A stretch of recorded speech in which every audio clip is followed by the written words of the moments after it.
ਸਤਿ ਸ਼੍ਰੀ ਅਕਾਲ ਜੀ। ਚੜ੍ਹਦੀ ਕਲਾ ਟਾਈਮ ਟੀਵੀ ਵੇਖ ਰਹੇ ਸਾਰੇ ਦਰਸ਼ਕਾਂ ਦਾ ਸਵਾਗਤ ਹੈ ਪੰਜਾਬੀ ਖਬਰਾਂ ਦੇ ਇਸ ਬੁਲੇਟਿਨ ਦੇ ਵਿੱਚ। ਮੈਂ ਹਾਂ ਤੁਹਾਡੇ ਨਾਲ ਮਨਦੀਪ ਕੌਰ ਖਾਲਸਾ ਤੇ ਸ਼ੁਰੂਆਤ ਵਿੱਚ ਇੱਕ ਨਜ਼ਰ ਮਾਰ ਲੈਂਦੇ ਹਾਂ ਖਾਸ ਖਬਰਾਂ ਤੇ।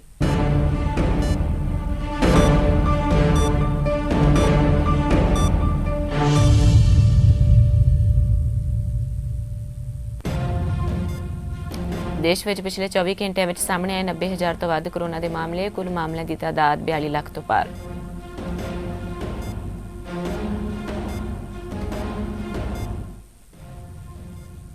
पंजाब में पिछले 24 घंटे दौरान वायरस के 2110 नवे केस आए सामने। सूबे में मरीजों की गिनती 65,583।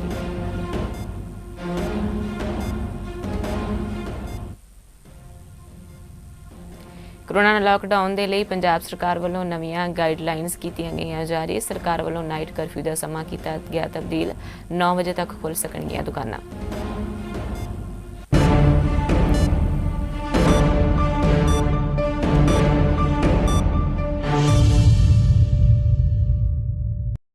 ਤੇ ਖਬਰਾਂ ਦੀ ਸ਼ੁਰੂਆਤ ਕਰ ਲੈਂਦੇ ਹਾਂ। ਦੇਸ਼ ਵਿੱਚ ਇੱਕ ਦਿਨ ਵਿੱਚ 90,802 ਲੋਕਾਂ ਦੇ ਕਰੋਨਾ ਪੀੜਤ ਹੋਣ ਦੀ ਪੁਸ਼ਟੀ ਹੋਣ ਤੋਂ ਬਾਅਦ ਮਰੀਜ਼ਾਂ ਦੀ ਗਿਣਤੀ 42 ਲੱਖ ਦੇ ਪਾਰ ਚਲੀ ਗਈ ਹੈ, ਜਦੋਂ ਕਿ 32,50,429 ਲੋਕਾਂ ਦੇ ਇਨਫੈਕਸ਼ਨ ਤੋਂ ਠੀਕ ਹੋਣ ਤੋਂ ਬਾਅਦ ਦੇਸ਼ ਵਿੱਚ ਠੀਕ ਹੋਣ ਵਾਲਿਆਂ ਦੀ ਦਰ 77.3% ਹੈ। ਕੇਂਦਰੀ ਸਿਹਤ ਮਹਿਕਮੇ ਦੇ 8 ਵਜੇ ਤੱਕ ਜਾਰੀ ਅੰਕੜਿਆਂ ਦੇ ਅਨੁਸਾਰ 42,04,613 ਮਾਮਲੇ ਹੋ ਗਏ ਨੇ। ਪਿਛਲੇ 24 ਘੰਟਿਆਂ ਵਿੱਚ 1,016 ਲੋਕਾਂ ਦੀ ਮੌਤ ਹੋਣ ਦੇ ਨਾਲ ਮ੍ਰਿਤਕਾਂ ਦੀ ਗਿਣਤੀ 71,642 ਹੋ ਗਈ ਹੈ।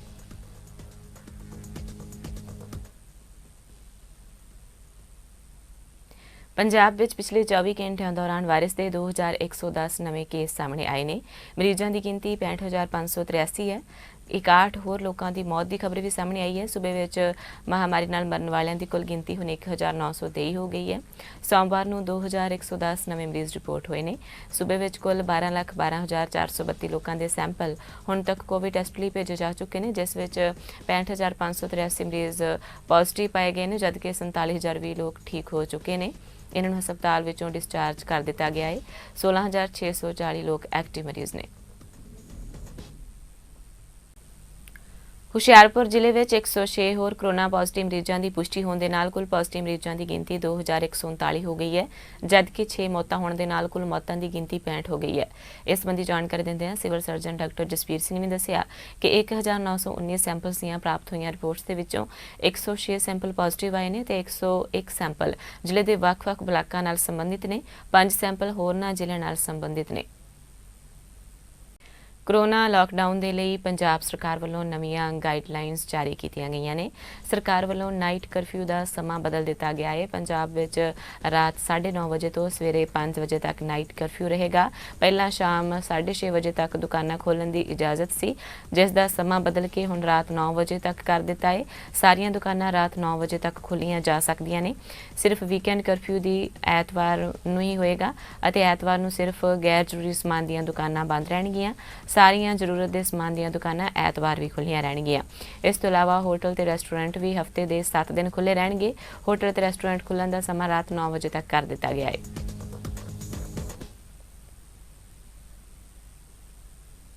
ਦੇਸ਼ ਨੇ ਹਾਰਪਰਸੋਨਿਕ ਅਤੇ ਕਰੂਜ਼ ਮਿਜ਼ਾਈਲ ਲਾਂਚ ਦੇ ਖੇਤਰ ਵਿੱਚ ਇੱਕ ਮਹੱਤਵਪੂਰਨ ਉਪਲਬਧੀ ਹਾਸਲ ਕਰਦੇ ਹੋਏ ਹਾਰਪਰਸੋਨਿਕ ਟੈਕਨੋਲੋਜੀ ਡਿਮੋਨਸਟ੍ਰੇਸ਼ਨਸ ਵਹੀਕਲ ਦਾ ਸਫਲਤਾਪੂਰਵਕ ਪ੍ਰੀਖਣ ਕੀਤਾ ਹੈ।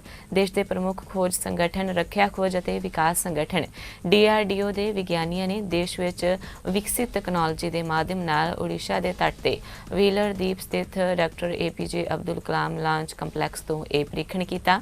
ਇਸ ਦੇ ਨਾਲ ਹੀ ਦੇਸ਼ ਅਮਰੀਕਾ, ਰੂਸ ਅਤੇ ਚੀਨ ਵਰਗੇ ਚੁਣਿੰਦਾ ਦੇਸ਼ਾਂ ਦੀ ਸ਼੍ਰੇਣੀ ਵਿੱਚ ਸ਼ਾਮਲ ਹੋ ਗਿਆ ਹੈ, ਜਿਸ ਦੇ ਕੋਲ ਇਹ ਤਕਨੀਕ ਹੈ। ਰੱਖਿਆ ਮੰਤਰੀ ਰਾਜਨਾਥ ਸਿੰਘ ਨੇ DRDO ਦੇ ਵਿਗਿਆਨੀਆਂ ਨੂੰ ਇਸ ਸਫਲਤਾ ਤੇ ਵਧਾਈ ਦਿੱਤੀ ਹੈ। ਉਹਨਾਂ ਨੇ ਆਪਣੇ ਟਵੀਟ ਵਿੱਚ ਕਿਹਾ ਹੈ, DRDO ਨੇ ਦੇਸ਼ ਵਿੱਚ ਵਿਕਸਿਤ ਸੰਕਰਮਜੈਟ ਪ੍ਰੋਪਲਸ਼ਨ ਸਿਸਟਮ ਦੀ ਵਰਤੋਂ ਕਰਦੇ ਹੋਏ ਹਾਰਪਰਸੋਨਿਕ ਟੈਕਨੋਲੋਜੀ ਡੈਮੋਨਸਟ੍ਰੇਸ਼ਨਸ ਵਹੀਕਲ ਦਾ ਸਫਲ ਪ੍ਰੀਖਣ ਕੀਤਾ।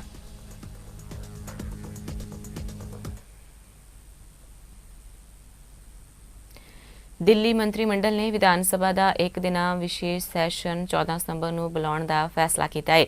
ਇਹ ਜਾਣਕਾਰੀ ਸਰਕਾਰੀ ਸੂਤਰਾਂ ਨੇ ਦਿੱਤੀ ਹੈ। ਸੂਤਰਾਂ ਨੇ ਦੱਸਿਆ ਹੈ ਕਿ ਦਿੱਲੀ ਵਿਧਾਨ ਸਭਾ ਦੇ ਇੱਕ ਦਿਨਾ ਵਿਸ਼ੇਸ਼ ਸੈਸ਼ਨ ਦੇ ਲਈ ਪ੍ਰਧਾਨ ਸਕੱਤਰ ਦੇ ਪ੍ਰਸਤਾਵ ਤੇ 5 ਸਤੰਬਰ ਨੂੰ ਕੈਬਨਿਟ ਵੱਲੋਂ ਵਿਚਾਰ ਕੀਤਾ ਗਿਆ ਅਤੇ ਉਸ ਨੂੰ ਮਨਜ਼ੂਰੀ ਦੇ ਦਿੱਤੀ ਗਈ।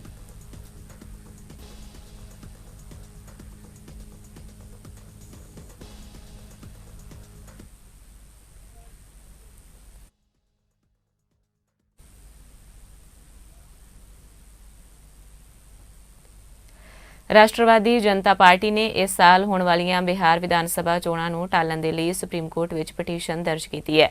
ਪਟੀਸ਼ਨ ਵਿੱਚ ਸੁਪਰੀਮ ਕੋਰਟ ਵੱਲੋਂ ਚੋਣ ਕਮਿਸ਼ਨ ਨੂੰ ਬਿਹਾਰ ਚੋਣਾਂ ਟਾਲਣ ਦਾ ਨਿਰਦੇਸ਼ ਦੇਣ ਦੀ ਮੰਗ ਕੀਤੀ ਗਈ ਹੈ। ਪਾਰਟੀ ਨੇ ਇਸ ਦੇ ਪਿੱਛੇ ਕੋਰੋਨਾ ਵਾਇਰਸ ਮਹਾਮਾਰੀ ਅਤੇ ਹੜ੍ਹ ਦੀ ਗੰਭੀਰ ਸਥਿਤੀ ਦਾ ਹਵਾਲਾ ਦਿੱਤਾ ਹੈ।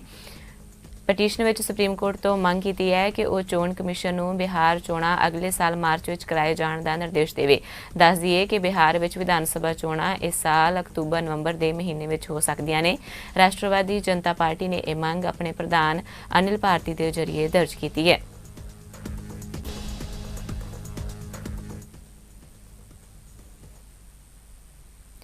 ਰੀਆ ਚੱਕਰਵਰਤੀ ਤੋਂ ਸੁਸ਼ਾਂਤ ਸਿੰਘ ਰਾਜਪੂਤ ਮੌਤ ਕੇਸ ਨਾਲ ਜੁੜੇ ਡਰੱਗਸ ਕੇਸ ਵਿੱਚ ਲਗਾਤਾਰ ਦੂਸਰੇ ਦਿਨ ਵੀ ਐਨਸੀਬੀ ਨੇ ਪੁੱਛਗਿੱਛ ਕੀਤੀ। ਰੀਆ ਕਰੀਬ 8 ਘੰਟੇ ਦੀ ਪੁੱਛਗਿੱਛ ਤੋਂ ਬਾਅਦ ਐਨਸੀਬੀ ਦਫ਼ਤਰ ਤੋਂ ਬਾਹਰ ਚਲੀ ਗਈ।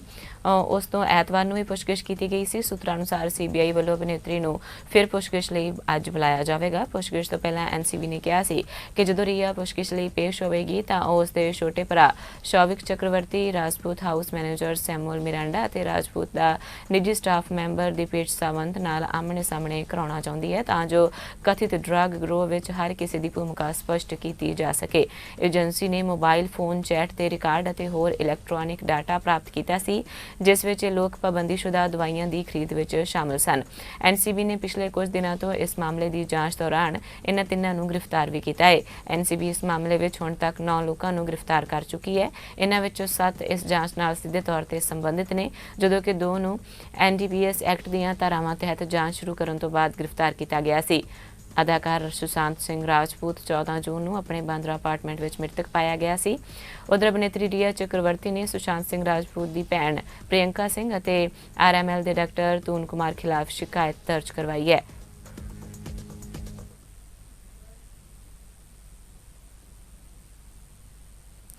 ਮੁਲਤਾਨੀ ਲਾਪਤਾ ਕੇਸ ਸੰਬੰਧੀ ਸਾਬਕਾ ਡੀਜੀਪੀ ਸੁਮੇਧ ਸੈਣੀ ਦੀਆਂ 2 ਅਰਜ਼ੀਆਂ ਦੀ ਲੰਘੇ ਦਿਨ ਪੰਜਾਬ ਹਰਿਆਣਾ ਹਾਈ ਕੋਰਟ ਵਿੱਚ ਸੁਣਵਾਈ ਹੋਈ। ਅਦਾਲਤ ਨੇ ਵਕੀਲਾਂ ਦੀਆਂ ਦਲੀਲਾਂ ਸੁਣਨ ਤੋਂ ਮਗਰੋਂ ਫੈਸਲਾ ਰਾਖਵਾਂ ਰੱਖ ਲਿਆ ਏ। ਜੱਜ ਫਤਿਹਦੀਪ ਸਿੰਘ ਇਸ ਤੇ ਫੈਸਲਾ ਅੱਜ ਸੁਣਾਉਣਗੇ। ਦੱਸ ਦਈਏ ਕਿ ਸੁਮੇਧ ਸੈਣੀ ਨੇ ਹਾਈ ਕੋਰਟ ਵਿੱਚ ਮੁਹਾਲੀ ਦੇ ਮਟੌਰ ਥਾਣੇ ਵਿੱਚ ਦਰਜ ਧਾਰਾ 302 ਤਹਿਤ ਕੇਸ ਵਿੱਚ ਅਗਾਊਂ ਜ਼ਮਾਨਤ ਲਈ ਅਰਜ਼ੀ ਲਾਈ ਸੀ। ਇਸ ਤੋਂ ਇਲਾਵਾ ਦੂਜੀ ਅਰਜ਼ੀ ਵਿੱਚ ਬਲਵੰਤ ਸਿੰਘ ਮੁਲਤਾਨੀ ਲਾਪਤਾ ਮਾਮਲੇ ਦੀ ਜਾਂਚ ਪੰਜਾਬ ਦੀ ਬਾਹਰਲੀ ਏਜੰਸੀ ਤੋਂ ਕਰਵਾਉਣ ਦੀ ਮੰਗ ਕੀਤੀ ਗਈ ਹੈ। ਸੈਣੀ ਇਸ ਵੇਲੇ ਰਿਪੋਰਟ ਹੈ। ਪੁਲਿਸ ਉਸ ਦੀ ਭਾਲ ਵਿੱਚ ਕਈ ਰਾਜਾਂ ਵਿੱਚ ਛਾਪੇਮਾਰ ਕਰ ਰਹੀ ਹੈ। ਸਾਬਕਾ ਡੀਜੀਪੀ ਸੁਮੇਧ ਸੈਣੀ ਸਾਬਕਾ ਆਈਏਐਸ ਅਧਿਕਾਰੀ ਦੇ ਬੇਟੇ ਤੇ ਸਿਟਕੋ ਦੇ ਜੂਨੀਅਰ ਇੰਜੀਨੀਅਰ ਬਲਵੰਤ ਸਿੰਘ ਮੁਲਤਾਨੀ ਨੂੰ 29 ਸਾਲ ਪਹਿਲਾਂ ਅਗਵਾ ਕਰਨ ਤੋਂ ਮਗਰੋਂ ਭੇਤ ਭਰੇ ਹਾਲਾਤ ਵਿੱਚ ਲਾਪਤਾ ਕਰਨ ਦੇ ਗੰਭੀਰ ਦੋਸ਼ ਲੱਗੇ ਨੇ। ਚੰਡੀਗੜ੍ਹ ਪੁਲਿਸ ਦੇ 2 ਸਾਬਕਾ ਅਫਸਰਾਂ ਵੱਲੋਂ ਵਾਅਦਾ ਮਾਫ ਗਵਾਹ ਬਣਨ ਤੋਂ ਮਗਰੋਂ ਸੈਣੀ ਦੀਆਂ ਮੁਸ਼ਕਲਾਂ ਵੱਧ ਗਈਆਂ ਨੇ। ਇਸ ਮਗਰੋਂ ਸੈਣੀ ਦੇ ਖਿਲਾਫ ਕੇਸ ਵਿੱਚ ਧਾਰਾ 302 ਵੀ ਜੋੜ ਦਿੱਤੀ ਗਈ ਹੈ। ਸੈਣੀ ਨੇ ਹਾਈ ਕੋਰਟ ਵਿੱਚ ਜ਼ਮਾਨਤ ਲਈ ਅਰਜ਼ੀ ਦਾਇਰ ਕੀਤੀ ਹੈ। ਹਾਈ ਕੋਰਟ ਦੇ ਮੁੱਖ ਜੱਜ ਨੇ ਸੈਣੀ ਦੀ ਜ਼ਮਾਨਤ ਅਰਜ਼ੀ ਨੂੰ ਸੁਣਵਾਈ ਲਈ ਜਸਟਿਸ ਫਤਿਹਦੀਪ ਸਿੰਘ ਦੇ ਸਿੰਗਲ ਬੈਂਚ ਕੋਲ ਭੇਜਿਆ ਸੀ। ਇਸ ਤੋਂ ਪਹਿਲਾਂ ਇਹ ਮਾਮਲਾ ਜਸਟਿਸ ਸੁਵੀਰ ਸਹਿਗਲ ਦੇ ਬੈਂਚ ਕੋਲ ਸੀ ਪਰ ਬੀਤੇ ਦਿਨੀ ਉਹਨਾਂ ਨੇ ਅਚਾਨਕ ਹੀ ਸਾਬਕਾ ਪੁਲਿਸ ਮੁਖੀ ਦੇ ਕੇਸ ਤੋਂ ਖੁਦ ਨੂੰ ਅਲੱਗ ਕਰ ਲਿਆ ਸੀ। ਰੂਪਨਗਰ ਦੇ ਡਿਪਟੀ ਕਮਿਸ਼ਨਰ ਸੋਨਾਲੀ ਗਿਰੀ ਵੱਲੋਂ ਨੰਗਲ ਦਾ ਤੂਫਾਨੀ ਦੌਰਾ ਕੀਤਾ ਗਿਆ। ਇਸ ਵਿੱਚ ਉਹਨਾਂ ਦੇ ਕਈ ਅਹਿਮ ਅਧਿਕਾਰੀਆਂ ਨਾਲ ਬੈਠਕ ਵੀ ਸ਼ਾਮਲ ਹੈ। ਆਦੇਸ਼ ਦਿੱਤੇ ਗਏ ਕਿ ਮਾਈਕਰੋ ਕੰਟੇਨਮੈਂਟ ਜ਼ੋਨਸ ਦੇ ਵਿੱਚ ਡਰੋਨ ਦੀ ਮਦਦ ਨਾਲ ਨਜ਼ਰਸਾਨੀ ਕੀਤੀ ਜਾਵੇ ਤਾਂ ਜੋ ਕੋਈ ਵਿਅਕਤੀ ਬਾਹਰ ਨਾ ਘੁੰਮੇ। ਦਰਅਸਲ ਉਹਨਾਂ ਨੇ ਕੰਟੇਨਮੈਂਟ ਜ਼ੋਨ ਦਾ ਦੌਰਾ ਕੀਤਾ ਸੀ। ਇਸ ਦੌਰਾਨ ਉਹਨਾਂ ਨੂੰ ਲੋਕ ਬਿਨਾਂ ਕੰਮ ਤੋਂ ਘੁੰਮਦੇ ਵਿਖਾਈ ਦਿੱਤੇ ਜਿਸ ਤੋਂ ਬਾਅਦ ਉਹਨਾਂ ਨੇ ਸਖਤੀ ਵਰਤਣ ਦੀ ਹਦਾਇਤ ਦਿੱਤੀ ਹੈ।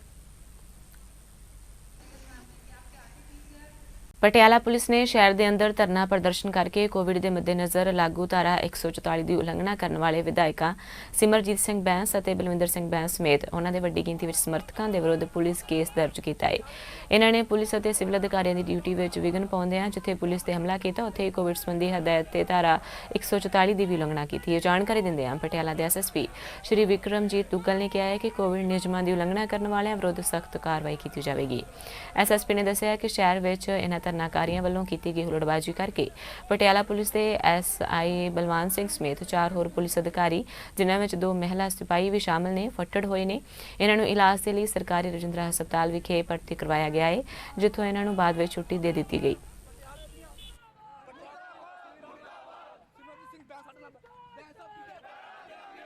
ਸੱਚਖੰਡ ਸ੍ਰੀ ਹਰਿਮੰਦਰ ਸਾਹਿਬ ਦੇ ਹਜੂਰੀ ਰਾਗੀਆਂ ਅਤੇ ਹੈੱਡ ਗ੍ਰੰਥੀ ਗਿਆਨੀ ਜਗਤਾਰ ਸਿੰਘ ਵਿਚਾਲੇ ਚੱਲਦਾ ਆ ਰਿਹਾ ਵਿਵਾਦ ਆਖਰਕਾਰ ਖਤਮ ਹੋ ਗਿਆ ਹੈ।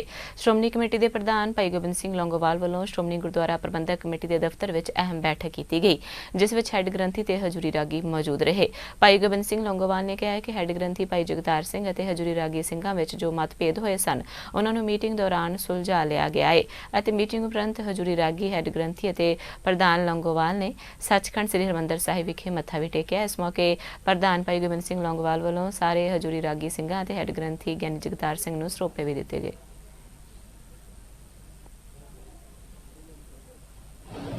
ਗੁਰੂ ਖਾਲਸਾ ਸਾਧ ਸੰਗਤ ਜੀ, ਜਿਵੇਂ ਕਿ ਆਪਾਂ ਪਹਿਲੀ ਮੀਟਿੰਗ ਦੇ ਵਿੱਚ ਹੀ ਆਪ ਜੀਆਂ ਦੇ ਸਨਮੁਖ ਇਹ ਰੱਖਿਆ ਸੀਗਾ ਵੀ ਸਿੰਘ ਸਾਹਿਬ ਜੀ ਨਾਲ ਜੋ ਵੀ ਸਾਡਾ ਮਤਭੇਦ ਜੋ ਉੱਭਰ ਕੇ ਆਏ ਸਨ, ਸਾਰੇ ਕਈ ਵਾਰੀ ਗਲਤਫਹਿਮੀਆਂ ਹੋ ਜਾਂਦੀਆਂ ਨੇ ਕਿਉਂਕਿ ਪ੍ਰਬੰਧ ਬੜਾ ਵੱਡਾ ਹੈ ਤੇ ਸਿੰਘ ਸਾਹਿਬ ਜੀ ਦੀ ਭਾਵਨਾ ਵੀ ਸਾਨੂੰ ਹਮੇਸ਼ਾ ਇੱਥੇ ਕੀਰਤਨ ਕਰਕੇ ਦੇਖਣਾ ਚਾਹੁੰਦੇ ਨੇ ਚੜ੍ਹਦੀ ਕਲਾ ਦੇ ਵਿੱਚ। ਤੇ ਆਪਾਂ ਹੁਣ ਬਾਕੀ ਗੱਲਾਂ ਸਾਰੀਆਂ ਨੂੰ ਸਮੇਟ ਕੇ ਧੰਨ ਗੁਰੂ ਰਾਮਦਾਸ ਜੀ ਨੇ ਬੜੀ ਬਖਸ਼ਿਸ਼ ਕੀਤੀ ਹੈ। ਪ੍ਰਧਾਨ ਜੀ ਆਪ ਆਏ ਨੇ, ਸਕੱਤਰ ਸਾਹਿਬਾਨ ਨਾਲ ਨੇ ਤੇ ਸਿੰਘ ਸਾਹਿਬ ਜੀ ਨੇ ਸਾਰੇ ਰਾਗੀ ਸਿੰਘਾਂ ਨੂੰ ਆਪਣੀ ਗਲਵਕੜੀ ਦੇ ਵਿੱਚ ਲੈ ਕੇ ਨਿਵਾਜਿਆ ਹੈ।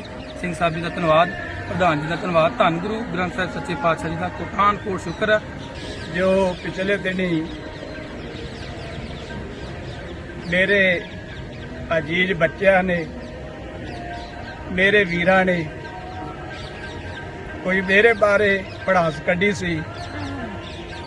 ਅੱਜ ਸਾਡੇ ਮਾਨਯੋਗ ਪ੍ਰਧਾਨ ਜੀ ਜਥੇਦਾਰ ਗੋਬਿੰਦ ਸਿੰਘ ਜੀ ਲੌਂਗੋਵਾਲ, ਸਰਦਾਰ ਰਜਿੰਦਰ ਸਿੰਘ ਜੀ ਮਹਿਤਾ, ਸਰਦਾਰ ਮਹਿੰਦਰ ਸਿੰਘ ਜੀ ਆਲੀ, ਸਰਦਾਰ ਸੁਖਦੇਵ ਸਿੰਘ ਜੀ ਪੂਰਾ, ਸੋ ਸਾਰੇ ਗੁਰਮੁਖਾਂ ਨੇ ਬੈਠ ਕਰਕੇ ਭਾਈ ਓਮਕਾਰ ਸਿੰਘ ਜੀ, ਭਾਈ ਗੁਰਦੇਵ ਸਿੰਘ ਜੀ ਕੁਹਾੜਕਾ, ਭਾਈ ਸਤਨਾਮ ਸਿੰਘ ਜੀ ਕੁਹਾੜਕਾ, ਭਾਈ ਗੁਰਦੇਵ ਆਪਣਾ ਦਵਿੰਦਰ ਸਿੰਘ ਜੀ, ਭਾਈ ਚੁਕੀਨ ਸਿੰਘ ਜੀ ਔਰ ਭਾਈ ਕਰਨੈਲ ਸਿੰਘ ਜੀ, ਭਾਈ ਕੁਲਦੀਪ ਸਿੰਘ ਜੀ, ਸਾਰੇ ਹੀ ਗੁਰਮੁਖਾਂ ਪਿਆਰਿਆਂ ਨੇ ਰਲ ਮਿਲ ਕੇ ਇਹ ਜਿਹੜਾ ਕੋਈ ਭਰਮ ਸੀਗਾ ਉਹ ਦੂਰ ਕੀਤਾ ਹੈ। ਸਤਿਗੁਰੂ ਰਾਮਦਾਸ ਸੱਚੇ ਪਾਤਸ਼ਾਹ ਜੀ ਦਾ ਕੋਟਾਨ ਕੋਟ ਸ਼ੁਕਰ ਹੈ। ਮੁਹਾਲੀ ਫੇਜ਼ 8 ਵਿੱਚ ਗੁਰਦੁਆਰਾ ਸਾਹਿਬ ਦੇ ਸਾਹਮਣੇ ਇਕੱਠੇ ਹੋਏ ਠੇਕੇ ਤੇ ਕੰਮ ਰਹੇ ਸਿੱਖਿਆ ਪ੍ਰੋਵਾਈਡਰਾਂ ਨੇ ਆਪਣੀਆਂ ਮੰਗਾਂ ਨੂੰ ਲੈ ਕੇ ਪੰਜਾਬ ਸਰਕਾਰ ਦੇ ਖਿਲਾਫ ਮੋਰਚਾ ਖੋਲ੍ਹਿਆ।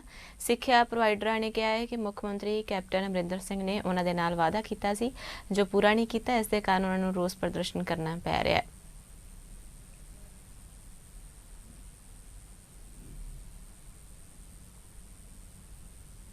ਰਾਸ਼ਟਰਪਤੀ ਰਾਮਨਾਥ ਕੋਵਿੰਦ ਵੱਲੋਂ ਕਬੱਡੀ ਖਿਡਾਰੀ ਮਨਪ੍ਰੀਤ ਸਿੰਘ ਮਾਨਾ ਨੂੰ ਮੇਜਰ ਧਿਆਨ ਚੰਦ ਨੈਸ਼ਨਲ ਐਵਾਰਡ ਦੇ ਨਾਲ ਸਨਮਾਨਿਤ ਕੀਤਾ ਗਿਆ ਹੈ। ਉਧਰ ਉਹਨਾਂ ਦੀ ਇਸ ਉਪਲਬਧੀ ਤੇ ਪੰਜਾਬ ਕਬੱਡੀ ਐਸੋਸੀਏਸ਼ਨ ਨੇ ਮਨਪ੍ਰੀਤ ਸਿੰਘ ਨੂੰ ਸਨਮਾਨਿਤ ਕੀਤਾ। ਇਸ ਮੌਕੇ ਪੰਜਾਬ ਦੇ ਸਾਬਕਾ ਕੈਬਨਿਟ ਮੰਤਰੀ ਸਿਕੰਦਰ ਸਿੰਘ ਮਲੂਕਾ ਨੇ ਮਨਪ੍ਰੀਤ ਸਿੰਘ ਦਾ ਸਨਮਾਨ ਕੀਤਾ। ਕਬੱਡੀ ਖਿਡਾਰੀ ਨੇ ਪੰਜਾਬ ਕਬੱਡੀ ਐਸੋਸੀਏਸ਼ਨ ਦਾ ਧੰਨਵਾਦ ਕੀਤਾ।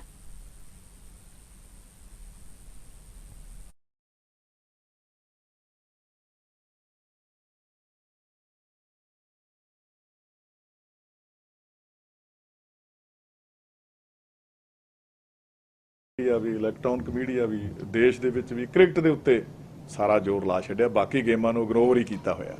ਸੋ ਇਹ ਵੀ ਗਲਤ ਹੈਗਾ। ਸਾਰੀਆਂ ਗੇਮਾਂ ਵੱਲ ਧਿਆਨ ਦੇਣਾ ਚਾਹੀਦਾ, ਸਾਰੀਆਂ ਗੇਮਾਂ ਵੱਲ ਗੌਰਮੈਂਟ ਨੂੰ ਰੁਚੀ ਦਿਖਾਉਣੀ ਚਾਹੀਦੀ ਹੈ, ਸਾਰੀਆਂ ਗੇਮਾਂ ਨੂੰ ਤਕੜਾ ਕਰਨਾ ਚਾਹੀਦਾ, ਤਾਂ ਸਾਡਾ ਦੇਸ਼ ਦਾ ਜਿਹੜਾ ਵਧੀਆ ਜਿਹੜਾ ਖੇਡਾਂ ਵਾਲੇ ਪਾਸੇ ਅਸੀਂ ਚੰਗੀਆਂ ਪੋਜੀਸ਼ਨਾਂ ਲੈ ਸਕਾਂਗੇ। ਸੋ ਪ੍ਰਮਾਤਮਾ ਕਿਰਪਾ ਕਰੇ ਆਉਣ ਵਾਲੇ ਸਮੇਂ 'ਚ ਇੱਧਰ ਧਿਆਨ ਜ਼ਿਆਦਾ ਦਿੱਤਾ ਜਾਵੇ ਖੇਡਾਂ ਵਾਲੇ ਪਾਸੇ, ਜਿਹਦੀ ਬੜੀ ਲੋੜ ਆ ਆਉਣ ਵਾਲੇ ਸਮੇਂ 'ਚ। ਤੇ ਮੈਂ ਦੁਬਾਰਾ ਫਿਰ ਤੁਹਾਨੂੰ ਜਿੱਥੇ ਸਾਰਿਆਂ ਨੂੰ ਜੀ ਆਇਆਂ ਕਹਿੰਦਾ, ਤੁਸੀਂ ਆਪਣਾ ਆਏ ਆ ਇਸ ਖੁਸ਼ੀ ਦੇ ਮੌਕੇ ਉੱਤੇ, ਉੱਥੇ ਆਪਣੇ ਵੱਲੋਂ ਸਾਰੀ ਫੈਡਰੇਸ਼ਨ ਵੱਲੋਂ ਮਾਣਾ ਜੀ ਨੂੰ ਇੱਕ ਵਾਰ ਫਿਰ ਬਹੁਤ ਬਹੁਤ ਵਧਾਈ ਦਿੰਦਾ। ਬਹੁਤ ਵੱਡੀ ਪ੍ਰਾਪਤੀ ਹੈ, ਏਡਾ ਵੱਡਾ ਸਨਮਾਨ ਇਹਨੇ ਸਾਡੇ ਪੰਜਾਬ ਦੇ ਖਿਡਾਰੀ ਨੇ, ਸਾਡੀ ਐਸੋਸੀਏਸ਼ਨ ਦੇ ਮਹਾਲੀ ਦੇ ਜਨਰਲ ਸੈਕਟਰੀ ਨੇ ਪ੍ਰਾਪਤ ਕੀਤਾ। ਸੋ ਜਿੰਨਾ ਵੀ ਇਹਨਾਂ ਦੀ ਆਪਣੀ ਮਿਹਨਤ ਹੈ, ਇਹਨਾਂ ਨੇ ਬਹੁਤ ਮਿਹਨਤ ਕੀਤੀ ਹੈ, ਬੜੇ ਲੰਮੇ ਸਮੇਂ ਤੋਂ ਮਿਹਨਤ ਕਰ ਰਹੇ ਨੇ।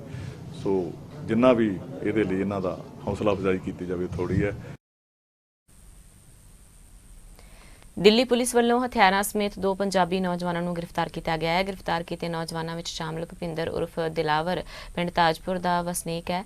ਰਾਮਦਾਸੀਆ ਸਿੱਖ ਪਰਿਵਾਰ ਦੇ ਨਾਲ ਸੰਬੰਧਿਤ ਭੁਪਿੰਦਰ ਸਿੰਘ ਦੇ ਘਰ ਵਿੱਚ ਉਸ ਦੀ ਪਤਨੀ ਬਲਜਿੰਦਰ ਕੌਰ ਅਤੇ ਇੱਕ 9 ਸਾਲ ਦੀ ਬੇਟੀ ਤੇ 7 ਸਾਲ ਦਾ ਬੇਟਾ ਮੌਜੂਦ ਨੇ। ਸਗੋਂ ਭੁਪਿੰਦਰ ਸਿੰਘ ਦੀ ਪਤਨੀ ਨੇ ਕਿਹਾ ਹੈ ਕਿ ਉਹ ਆਪਣੇ ਪਤੀ ਦੇ ਹਥਿਆਰਾਂ ਸਮੇਤ ਫੜੇ ਜਾਣ ਤੋਂ ਕਾਫੀ ਹੈਰਾਨ ਤੇ ਪਰੇਸ਼ਾਨ ਹੈ। ਉਸ ਦਾ ਕਹਿਣਾ ਹੈ ਕਿ ਉਹਨਾਂ ਨਾਲ ਧੱਕਾ ਕੀਤਾ ਜਾ ਰਿਹਾ ਹੈ ਤੇ ਉਸ ਦੇ ਪਤੀ ਨੂੰ ਝੂਠੇ ਦੋਸ਼ਾਂ ਤਹਿਤ ਫਸਾਇਆ ਗਿਆ ਹੈ।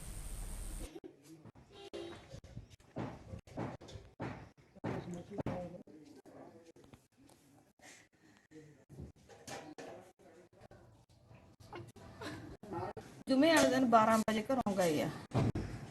12 ਵਜੇ ਜਾ ਕੇ ਫਿਰ ਨਹੀਂ ਵਾਪਸ ਆਏ ਹੈਗੇ। ਅੱਛਾ, ਕਿਹਦੇ ਨਾਲ ਗਏ ਸੀ?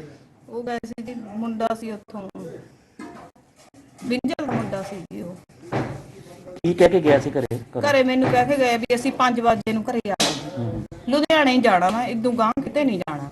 ਕੀ ਕੰਮ ਕਰਦੇ ਸੀ? ਜੀ ਉਹ ਕੰਮ ਕਰਦੇ ਸੀ, ਟਿੱਕੀਆਂ ਦਾ ਲਾਉਣਾ ਸੀ ਜੀ। ਉਹਨਾਂ ਨੇ ਪਹਿਲਾਂ ਘਲਾੜਾ ਲਾਉਂਦੇ ਸੀ, ਉਦੋਂ ਬਾਅਦ ਟਿੱਕੀਆਂ ਦਾ ਲਾਉਣਾ ਸੀ। ਸਮਾਨ ਲਿਆਂਦਾ ਪਿਆ ਘਰੇ ਜੀ, ਇਹ ਨਹੀਂ ਪਤਾ ਸਮਾਨ ਲੈਣੀ ਗਏ ਸੀ, ਇਹ ਨਹੀਂ ਪਤਾ ਜੀ ਮੈਨੂੰ ਕੀ ਕਰਨ ਗਏ ਸੀ। ਲੁਧਿਆਣੇ ਕਹਿ ਕੇ ਗਏ ਆ ਮੈਨੂੰ ਤਾਂ। ਤੁਹਾਨੂੰ ਕਿਵੇਂ ਪਤਾ ਲੱਗਿਆ ਅੱਜ? ਸਾਨੂੰ ਜੀ ਪੁਲਿਸ ਵਾਲਿਆਂ ਦਾ 12 ਵਜੇ ਫੋਨ ਆਇਆ, ਬਾਹਰ ਵਾਲੇ ਦਿਨ, ਕੀ- ਵੀ ਉਹਨੂੰ ਅਸੀਂ ਅਰੈਸਟ ਕਰ ਲਿਆ।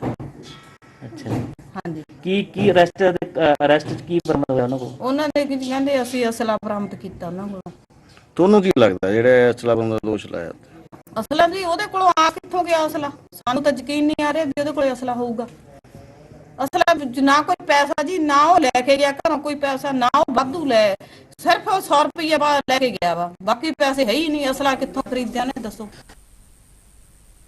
ਬੀਤੇ ਦਿਨੀ ਅਕਾਲੀ ਆਗੂ ਸੁਖਮਨ ਸੰਧੂ ਦੇ ਕਤਲ ਦੇ ਮਾਮਲੇ ਵਿੱਚ ਪੁਲਿਸ ਨੇ ਮੁੱਖ ਦੋਸ਼ੀ ਨੂੰ ਕਾਬੂ ਕੀਤਾ ਹੈ। ਇਸ ਦਾ ਨਾਮ ਸੰਜੇ ਦੱਸਿਆ ਜਾ ਰਿਹਾ ਹੈ। ਬਠਿੰਡਾ ਦੇ ਐਸਐਸਪੀ ਭੁਪਿੰਦਰਜੀਤ ਸਿੰਘ ਵਿਰਕ ਨੇ ਕਿਹਾ ਹੈ ਕਿ ਸੁਖਮਨ ਦਾ ਸੰਜੇ ਨਾਲ ਪੈਸਿਆਂ ਦਾ ਲੈਣ ਦੇਣ ਸੀ ਅਤੇ ਇਸੇ ਚੱਕਰ ਵਿੱਚ ਦੋਵਾਂ ਦਾ ਤਕਰਾਰ ਹੋਇਆ ਤੇ ਸੰਜੇ ਠਾਕੁਰ ਨੇ ਸੁਖਮਨ ਦੀ ਲਾਇਸੈਂਸੀ ਪਿਸਟਲ ਖੋਹ ਕੇ ਉਸ ਨਾਲ ਉਸ ਤੇ ਫਾਇਰਿੰਗ ਕੀਤੀ, ਜਿਸ ਨਾਲ ਉਸ ਦੀ ਮੌਤ ਹੋ ਗਈ।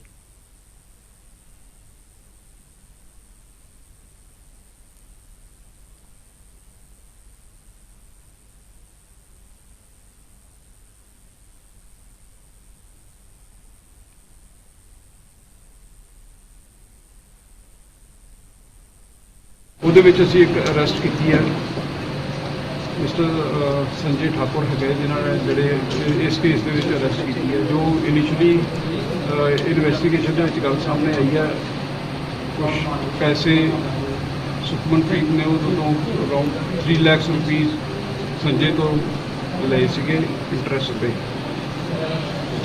ਔਰ ਨਾ ਹੀ ਉਹਨੂੰ ਕੋਈ ਪੈਸਾ ਵਾਪਸ ਕੀਤਾ ਸੀਗਾ, ਜਿਸ ਤੋਂ 4 ਤਰੀਕ ਨੂੰ ਆਇਆ ਸੀਗਾ ਵੀ ਇਹ ਸੁਖਮਨਪ੍ਰੀਤ ਨੂੰ ਕੁਝ ਅਮਾਊਂਟ ਵਾਪਸ ਕਰੇਗਾ, ਅਰਾਊਂਡ 1 ਲੱਖ ਰੁਪਏ। ਬਟ ਜੋ ਡੈਜ਼ਿਗਨੇਟਿਡ ਪਲੇਸ ਸੀ ਜਿੱਥੇ ਪੈਸੇ ਹੈਂਡਓਵਰ ਕਰਨੇ ਸੀ, ਉੱਥੇ ਇਹਨਾਂ ਦਾ ਆਪਸ 'ਚ ਤਕਰਾਰ ਹੋਇਆ, ਕਿਉਂਕਿ ਉਹ ਪੈਸੇ ਹੁਣ ਤੱਕ ਦੀ ਪੁੱਛਗਿੱਛ ਜੋ ਆਇਆ ਵੀ ਉਹਨੇ ਪੈਸੇ ਜਿੰਨੇ ਕਹੇ ਸੀ ਦੇਣ ਨੂੰ ਉਹਨੇ ਨਹੀਂ ਸੀ ਲੈ ਕੇ ਆਇਆ। ਉੱਥੇ ਉਹਨਾਂ ਦਾ ਆਪਸ 'ਚ ਤਕਰਾਰ ਹੋਇਆ। ਸੁਖਮਨਪ੍ਰੀਤ ਆਪਣਾ ਲਾਇਸੈਂਸੀ ਵੈਪਨ ਕੈਰੀ ਕਰ ਰਿਹਾ ਸੀਗਾ, ਉਹ ਉੱਥੇ ਖੋ ਕੇ ਤੇ ਉਹਦੇ ਗੋਲੀ ਮਾਰੀ ਗਈ ਸੰਜੇ ਵੱਲੋਂ। ਤੇ ਅਸੀਂ ਜੋ ਵੈਪਨ ਸੀਗਾ ਵਰਤਿਆ ਗਿਆ 32 ਬੋਰ ਪਿਸਟਲ ਜੋ ਸੁਖਮਨਪ੍ਰੀਤ ਦਾ ਸੀਗਾ, ਵਿਦ ਉਹਦਾ ਲਾਇਸੈਂਸ ਸਾਰਾ ਰਿਕਵਰ ਕਰ ਲਿਆ ਹੈਗਾ accused Sanjay Kumar. Ludhiana Ramgarhia girls college post graduate Punjabi ਵਿਭਾਗ ਵੱਲੋਂ ਉੱਗੇ ਇੰਡਸਟਰੀਅਲਿਸਟ ਅਤੇ ਸਾਹਿਤਕਾਰ ਰਣਜੋਤ ਸਿੰਘ ਦੀ ਪੁਸਤਕ ਕਰੋਨਾ ਸਟੋਰੀ ਰਿਲੀਜ਼ ਕੀਤੀ ਗਈ। ਇਸ ਮੌਕੇ ਵਾਈਸ ਚਾਂਸਲਰ ਸਰਦਾਰਾ ਸਿੰਘ ਜੋਹਲ ਵਿਸ਼ੇਸ਼ ਤੌਰ ਤੇ ਪਹੁੰਚੇ ਅਤੇ ਪੁਸਤਕ ਰਿਲੀਜ਼ ਕਰਨ ਤੇ ਮੁਬਾਰਕਬਾਦ ਦਿੱਤੀ। ਇਸ ਮੌਕੇ ਕਈ ਹੋਰ ਨਾਮੀ ਸ਼ਖਸੀਅਤਾਂ ਵੀ ਹਾਜ਼ਰ ਸਨ। ਉੱਗੇ ਸਾਹਿਤਕਾਰ ਡਾਕਟਰ ਸੁਰਜੀਤ ਪਾਤਰ ਨੇ ਵੀਡੀਓ ਕਾਨਫਰੰਸ ਦੇ ਰਾਹੀਂ ਸਰਦਾਰ ਰਣਜੋਤ ਸਿੰਘ ਨੂੰ ਵਧਾਈ ਦਿੱਤੀ।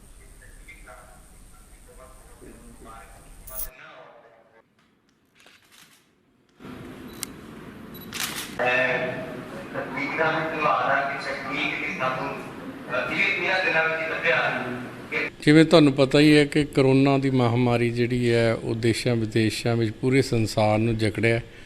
ਸੋ ਅਸੀਂ ਤਕਰੀਬਨ 22 ਮਾਰਚ ਤੋਂ ਲਾਕਡਾਊਨ ਜਿਹੜਾ ਕਰਫਿਊ ਟਾਈਪ ਲੱਗਿਆ, ਉਸ ਵਿੱਚ ਲਗਭਗ 68 ਦਿਨ ਲੋਕ ਆਪਣੇ ਘਰਾਂ ਵਿੱਚ ਰਹੇ, ਕਾਰੋਬਾਰ ਬੰਦ ਰਹੇ, ਸੜਕ ਦੀ ਆਵਾਜਾਈ ਬੰਦ ਰਹੀ, ਹਵਾਈ ਸਫ਼ਰ ਬੰਦ ਰਹੇ। ਉਹਨਾਂ ਦਿਨਾਂ ਜਦੋਂ ਘਰ ਦੇ ਵਿੱਚ ਰਹਿ ਕੇ ਚਿੰਤਨ ਕਰਕੇ ਇਹ ਦੇਖਿਆ ਕਿ ਸੰਸਾਰ ਵਿੱਚ ਜੋ ਤਬਦੀਲੀਆਂ ਆਈਆਂ, ਤਾਂ ਮੈਂ ਇੱਕ ਡੇਲੀ ਡਾਇਰੀ ਲਿਖਣੀ ਸ਼ੁਰੂ ਕੀਤੀ। ਡੇਲੀ ਡਾਇਰੀ ਦੀ ਜਿਹੜੀ ਆ ਉਹ ਕਿਤਾਬ ਦੀ ਸ਼ਕਲ ਅਖਤਿਆਰ ਕਰ ਗਈ।